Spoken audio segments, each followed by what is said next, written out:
teman-teman, pada kesempatan kali ini Aurelia Erina akan membawakan video tugas sejarah berupa rekaman tanya jawab. Langsung saja kita mulai. Jadi Erin, apa yang dimaksud dengan masa praksara?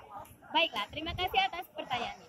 Masa praaksara berasal dari kata pra yang artinya sebelum dan aksara yang artinya tulisan. Sehingga masa praaksara adalah masa sebelum manusia mengenal tulisan.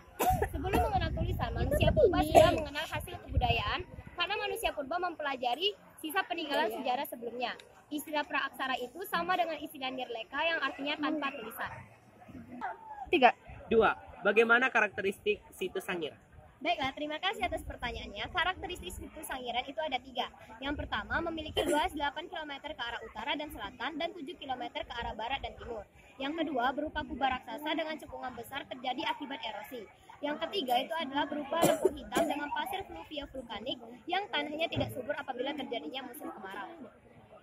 3. Jelaskan zaman Mesozoikum. Baiklah, terima kasih atas pertanyaannya. Zaman Mesozoikum itu adalah zaman purba tengah. Di masa ini sudah berlangsung 140 juta tahun yang lalu. Ciri-ciri dari zaman Mesozoikum yang pertama itu adalah sudah adanya hewan mamalia, hewan amfibi, burung-burung, dan juga sudah mulai adanya tumbuhan bunga. 4. Siapa penemu situs Sangiran dan apa fosil pertama kali ditemukan? Terima kasih atas pertanyaannya. Penemu situs Sangiran yang pertama kali adalah P. Esis Kemuling pada tahun 1864 dengan fosil yang pertama kali ditemukannya itu adalah fosil vertebrata dari Kaliosok. 5. Jelaskan teori Waisya. Teori Waisya adalah teori yang diperkenalkan oleh kaum pedagang terutama di Asia Tenggara di negara Indonesia yaitu pada penyebaran agama Hindu dan Buddha. 6. Jelaskan kebudayaan Abristol Roach. Baiklah, terima kasih atas pertanyaannya. Kebudayaan Abristol Roach itu adalah kebudayaan yang ditemukan di gua-gua berupa ujung panah dan juga batu penggilingan. 7. Jelaskan food gathering dan food producing. Baiklah, terima kasih atas pertanyaannya. Food gathering adalah masa di mana manusia purba mengumpulkan makanan dengan cara berburu dan meramu. Sedangkan food producing adalah masa di mana manusia purba sudah mengenal alat-alat yang sederhana sehingga manusia purba mulai bercocok tanam dengan cara beternak dan juga menanam padi ataupun tumbuhan lainnya. 8. Jelaskan pola hidup nomaden. Pola hidup nomaden adalah pola hidup manusia purba yang selalu berpindah-pindah tempat mengikuti ketergantungannya dengan alam. Mengapa mereka tergantung dengan alam? Karena mereka sangat bergantung dengan ketersediaan makanan yang ada. Ketersediaan makanan yang ada apabila sudah habis di suatu wilayah, maka mereka akan berpindah-pindah tempat mengikuti alam yang banyak memiliki sumber daya alam yang melimpah. 9. Mengapa manusia purba banyak tinggal di tepi sungai? Terima kasih atas pertanyaannya. Mereka tinggal di sungai karena sungai menyediakan sumber makanan yang sangat berlimpah seperti air dan juga di sungai tanahnya itu sangat subur dan juga tumbuh-tumbuhan dapat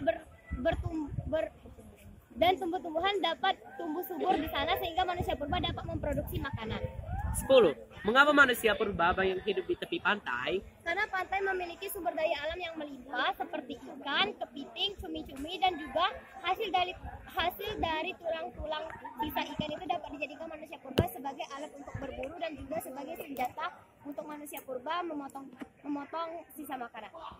11. Mengapa manusia Homo erectus sangat menganggap api penting? Karena api digunakan manusia zaman Homo erectus itu untuk menghangatkan tubuh sebagai teknologi baru untuk memasak dengan cara membakar dan juga digunakan untuk senjata untuk mengusir hewan buas.